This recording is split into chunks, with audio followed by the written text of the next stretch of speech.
Bismillahirrahmanirrahim. Okay, so we are discussing automating the revenue cycle.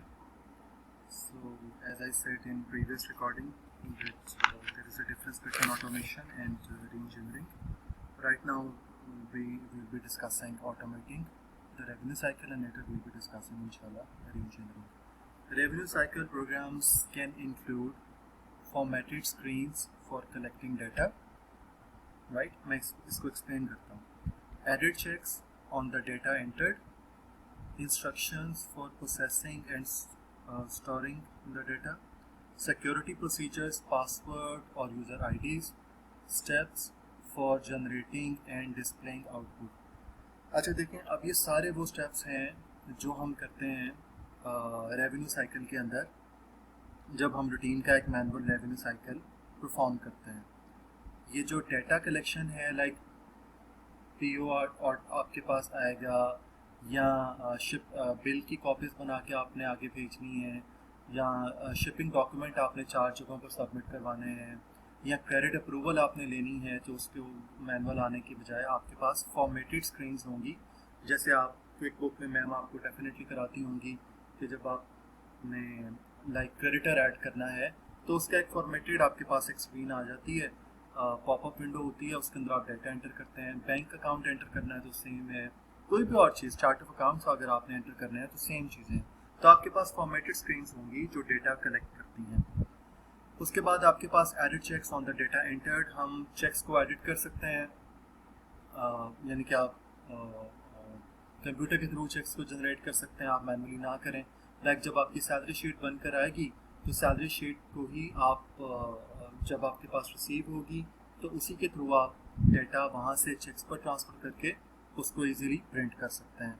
इसी तरीके से instructions for processing and storing the data, कौन सा data किधर स्टोर होना है, या लाइक जब आप एक दफ़ा जर्नल एंट्री पास करते हैं तो वो जर्नल एंट्री खुद से लेजर्स में चली जाती है, लेजर से ट्रायल बैलेंस में ऑनवर्ड आप फाइनेंशियल स्टेटमेंट्स तक उसको लेके चला जाता है. तो ये ऑटोमेशन है, आपको नहीं करना पड़ा, आपने एक दफ़ा डेटा एंटर किया और वो ऑटोमेटिकली आगे जहाँ जहाँ उसको इफेक्ट आना था वो चला गया.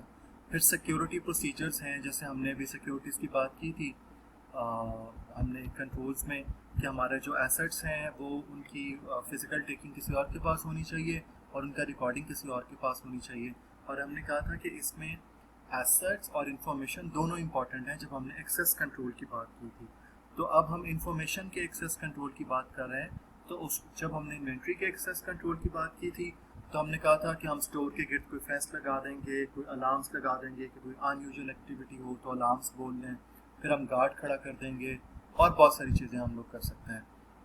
और जब हम इंफॉर्मेशन की बात कर रहे हैं और ऑटोमेटेड सिस्टम की बात कर रहे हैं तब हमने इंफॉर्मेशन के हवाले से कहा था कि हमारी चेक बुक्स जो हैं वो सेफ में लॉकर में होनी चाहिए, वो ज़्यादा लोगों के पास उसकी एक्सेस नहीं होनी चाहिए.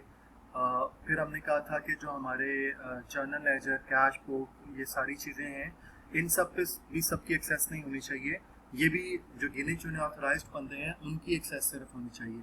तो अब यहाँ पे हमने उस एक्सेस को क्या कर दिया, हमने पासवर्ड और यूज़र आईडी के साथ नती कर दिया.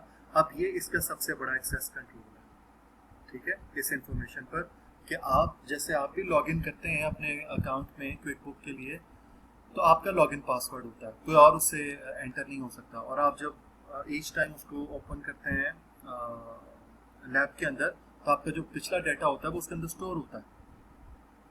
Then steps for generating and displaying output. So जब अब तक आपने कर लिया होगा होपफुली कि अगर आपको इनकम स्टेटमेंट जनरेट करनी है तो स्टैंडर्ड इनकम स्टेटमेंट जनरेट करनी है, या step wise income statement generate करनी है, या बैलेंस शीट अगर जनरेट करनी है तो लिक्विडेशन की बेस पे करनी है, स्टैंडर्ड करनी है, और या स्टेप वाइज करनी है. तो ये सारी चीज़ें हैं कि जब आप steps of generating something, like अगर चेक्स को भी अगर आप हम कहेंगे कि जनरेट करना है इनको, तो हम कैसे करेंगे, हम डेटा लेंगे सैलरी शीट से, कमांड देंगे हम जो भी हमारे पास एज पर सिस्टम होगी, उसके बाद हमारे चेक्स जनरेट होंगे. और डिस्प्ले आउटपुट जो स्क्रीन पे हो रही है उसके लिए भी डेफिनेटली हमारे पास स्टैंडर्ड जो है वो इंस्ट्रक्शंस हैं जिनको हम फॉलो करते हैं, उन स्टेप्स को हम फॉलो करते हैं. So this was about the automation of the revenue cycle. अभी आगे भी हम इसी पे बात करेंगे. Okay, to understand files, you must consider the record design and layout. अच्छा, अब इन फाइल्स को समझने के लिए डेफिनेटली हमें ये ज़रूर, जैसे आप क्विक बुक को आप खोलते हैं तो आपको पता होता है कि अच्छा फलानी चीज़ ऐड करनी है तो ये यहाँ से जाके कस्टमर ऐड होगा, यहाँ से जाके हम नई कंपनी को ऐड कर सकते हैं, इधर जाके हमारे पास जो है वो जर्नल एंट्रीज पास हो सकती हैं, यहाँ से हम ट्रायल बैलेंस एक्सेस कर सकते हैं। तो हमारे पास एक उस पूरा लेआउट मौजूद है कि हम कहाँ कहाँ से चीज़ों को एक्सेस कर सकते हैं, देख सकते हैं। तो आपने फर्स्ट टाइम जब क्विक बुक खोली थी और उसके बाद जब मैम ने आपको बहुत सारे लेक्चर्स दिए और अब जब आप क्विक बुक खोलते हैं तो उस वक्त जो कन्फ्यूजन थी अब नहीं होगी, क्योंकि अब आपने उस सिस्टम को समझ लिया। तो हम ये कह रहे हैं कि वो डिज़ाइन और लेआउट, इससे we should be very much familiar to understand the files, सही जगह पर सही डेटा रिकॉर्ड करने के लिए एंड देन उसको डिस्प्ले करने के लिए और जब भी ज़रूरत हो उसको यूज़ करने के लिए। Okay, the documents and the files used as input sources must contain the data necessary to generate the output। अच्छा, अब बात हुई है कि चाहे ऑटोमेशन कर लें चाहे री-इंजीनियरिंग कर लें, जो सोर्स डॉक्यूमेंट होगा ना, जहाँ से स्टोरी शुरू होगी, वो आपका मैनुअल ही होगा जिसपे किसी के सिग्नेचर होंगे, स्टैम्प होगी।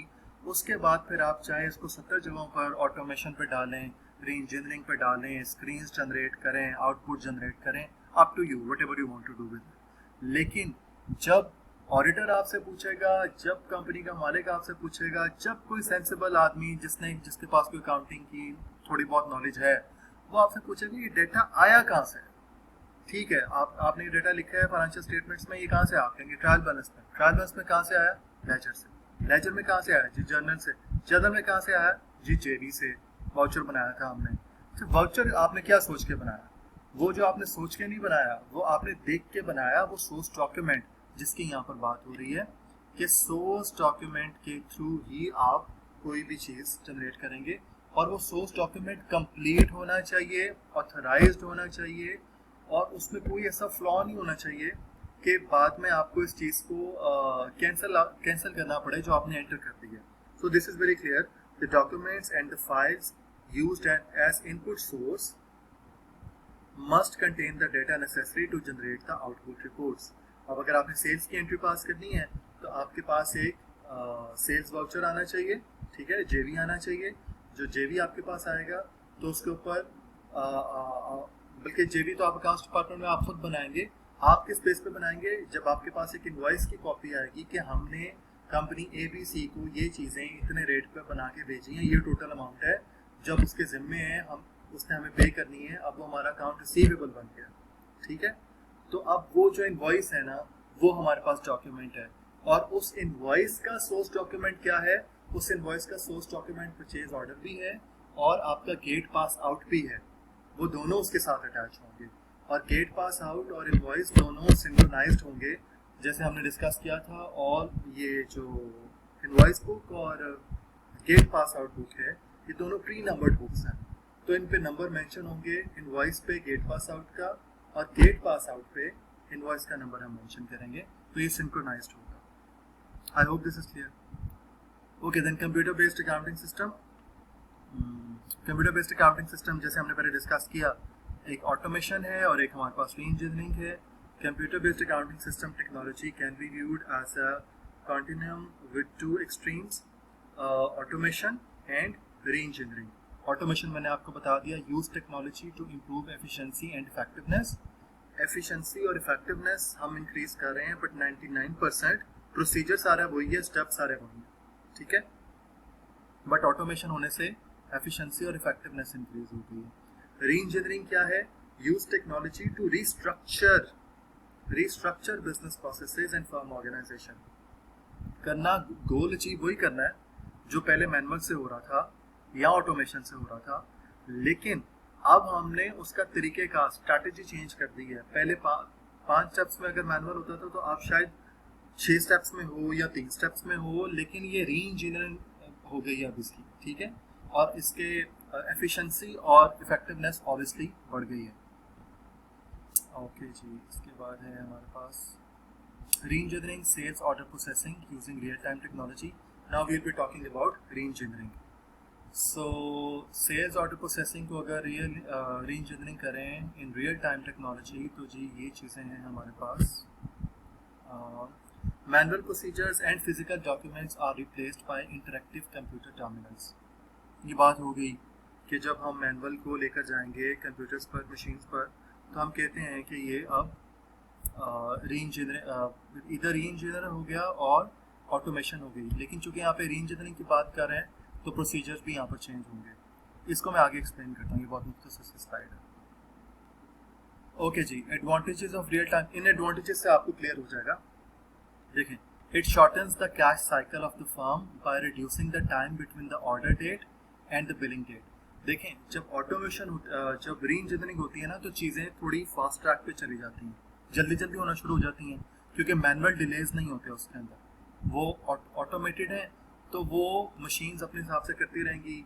आपने उसके अंदर सॉफ्टवेयर एंटर कर दिया है, उसको दे दिया निज़ाम जो देना था, अब वो चलती रहेगी।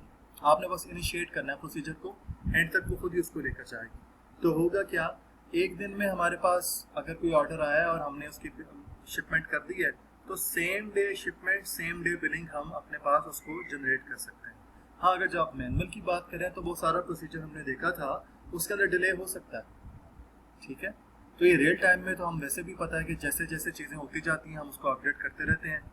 बैच प्रोसेसिंग के अंदर ये होता है कि हम एक तरह की चीज़ों को इकट्ठा करते रहते हैं और फिर एक ही दफ़ा प्रोसेस करते हैं। सो this is the advantage of this री engineering in real time processing, कि ये साथ के साथ चीज़ों को फ़ौरन अपडेट करता है।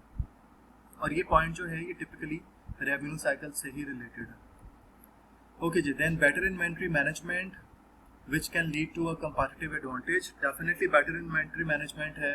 जब आपके पास से चीज़ें स्टोर से निकलती हैं या स्टोर में आती हैं, तो ऑटोमेटिकली आपकी चीज़ें अपडेट होती हैं, मशीनरी पर अपडेट होती हैं, कंप्यूटर पर अपडेट होती हैं। तो डेफिनेटली उनके रिकॉर्ड के टेम्पर होने पे फ्रॉड या एरर के चांसेस ऑब्वियसली कम हैं। उसके बाद जी, fewer clerical errors, reducing incorrect items being shipped and bill discrepancies. ठीक है, चूँकि सब कुछ मशीनों के थ्रू हो रहा है, कंप्यूटर के थ्रू हो रहा है, तो एरर के चांसेस ऑब्वियसली कम होंगे, क्योंकि आप क्लरिकल काम कर भी नहीं रहे, लोगों से नहीं करवा रहे, अब ये मशीन्स कर रही हैं। Reducing incorrect items being shipped and bill discrepancies. अगर कभी ऐसा हो कि किसी ने 509 लिखा हो और आप 9 को भी सिफर पढ़ रहे हो, तो आप वहाँ पे 500 लिख दें, या यहाँ पे 509 पढ़ें और बिल पे आप 905 लिख दें, तो ये एक एरर हो सकता है। लेकिन अगर मशीन उसको रीड कर रही है, मशीन उसको रीजनरेट कर रही है, तो बहुत कम चांसेस हैं कि ऐसा हो, ठीक है। तो डिस्क्रिपेंसीज इस तरह की कम होने के चांसेस हैं, जो कि अच्छी बात है। इसी तरीके से it reduces the amount of expensive paper documents and their storage cost. Manual system होगा तो डेफिनेटली आप बुक्स पे लिखेंगे, बहुत सारी चीज़ें, बहुत सारा पेपर आप कंज्यूम करेंगे। और अगर आप उसको ऑटोमेशन पे ले जाते हैं, मशीन्स पे, रीइंजीनियरिंग पे ले जाते हैं, तो डेफिनेटली आपका पेपर कम कंज्यूम होगा, तो पेपर की जो कॉस्ट आती है उतने से कॉस्ट आपकी रिड्यूस हो जाएगी। बहरहाल ये मैं आपको पहले भी बता चुका हूँ कि बहुत सारी ऐसी चीज़ें होती हैं, स्पेशली अकाउंट्स डिपार्टमेंट के रेफरेंस में, क्योंकि डेटा ये बड़ा सेंसिटिव होता है और आप किसी भी बात से इनकार नहीं कर सकते कि जी अगर इतने साल का पुराना डेटा है तो हमारे पास नहीं है, तो हमारे पास हर तरह का रिकॉर्ड होना चाहिए। तो यूजुअली ये होता है कि जो चीज़ें आपके सिस्टम पे परफॉर्म हो रही होती हैं, कंपनीज उसका प्रिंट लेकर भी उसकी फाइलिंग करती रहती हैं, उसके एक हार्ड कॉपी अपने पास मेंटेन करने के लिए। बट बहरहाल एक टेबल से दूसरे टेबल पे जाने पे जो इजाफी पेपर कंज्यूम होता है, उससे तो बहरहाल उसकी कॉस्ट कटिंग तो होती है। ओके जी, then re-engineering of cash receipts, let's discuss it. The mail room is a frequent target for re-engineering. ये बहुत इंपॉर्टेंट है, वहीं पे आपके चेक्स रिसीव होते हैं, रेमिटेंस एडवाइसेस रिसीव होती हैं, ये बड़ा इंपॉर्टेंट है। पैसा बनाने के लिए हम ये सारा काम कर रहे हैं और जहाँ पे पैसा रिसीव हो रहा है हम उसके बारे में बहुत कॉन्शियस हैं, इसकी री-इंजीनियरिंग होती रहनी चाहिए। Then companies send their customer pre printed envelopes and remittance advices, हमें डिस्कस कर चुके हैं। उसके बाद क्या होता है जी, upon receipt these envelopes are scanned to provide a control procedure against theft. आप इनको स्कैन कर लेते हैं मशीन्स के थ्रू, आप इनको मैनुअल पर नहीं लेके जाते। Then machines are open the envelopes, scan remittance advice and checks and separate the checks. And then finally, artificial intelligence may be used to read handwriting such as remittance amounts and